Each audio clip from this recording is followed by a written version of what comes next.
Jesus, love of Jesus loves you. Matthew 22. Jesus.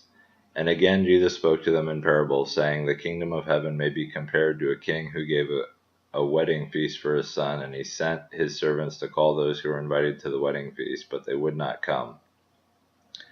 Again he sent other servants, saying, Tell those who are invited, See, I have prepared my dinner, my oxen and my fat calves have been slaughtered, and everything is ready. Come to the wedding feast. But they paid no attention and went off, one to his farm, another to his business, while the rest seized his servants, treated them shamefully, and killed them. The king was angry, and he sent his troops and destroyed those murderers and burned their city. Then he said to his servants, The wedding feast is ready, but those invited are not worthy. Go therefore to the main roads and invite to the wedding feast as many as you find. And those servants went out into the roads and gathered all whom they found, both bad and good, so the wedding hall was filled with guests. But when the king came in to look at the guests, he saw there a man who had no wedding garment, and he said to him, Friend, how did you get in here without a wedding garment? And he was speechless. Then the king said to the attendants, Bind him hand and foot and cast him into the outer darkness. In that place there will be weeping and gnashing of teeth, for many are called, but few are chosen. Then the Pharisees went and plotted how to entangle him in his words, and they sent their disciples to him along with the Herodians, saying, Teacher, we know that you are true and teach the way of God truthfully, and you do not care about anyone's opinion, for you are not swayed by appearances. Tell us then what you think. Is it lawful to pay taxes to Caesar or not?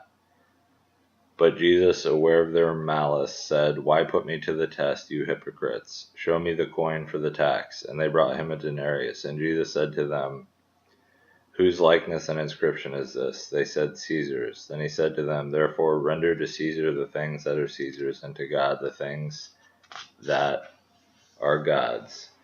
When they heard it, they marveled, and they left him and went away. The same day Sadducees came to him, who say that there is no resurrection, and they asked him a question, saying, Teacher, Moses said, if a man dies having no children, his brother must marry the widow and raise up offspring for his brother. Now there were 7 brothers among us. The first married and died, having no offspring, and having no offspring left his wife to his brothers. So too the second and the third, down to the 7th. After them all, the woman died. In the resurrection, therefore, of the 7, whose wife will she be? For they all had her. But Jesus answered them, You are wrong, because you know neither the Scriptures nor the power of God. For in the resurrection they neither marry nor are given in marriage, but are like angels in heaven. For as for the resurrection of the dead, have you not read what was said to you by God?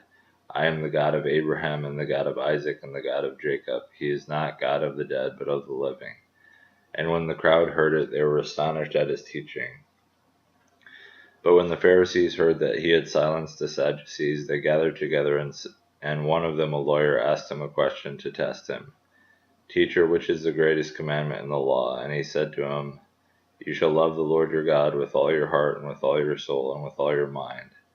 This is the great and first commandment, and a second is like it. You shall love your neighbor as yourself.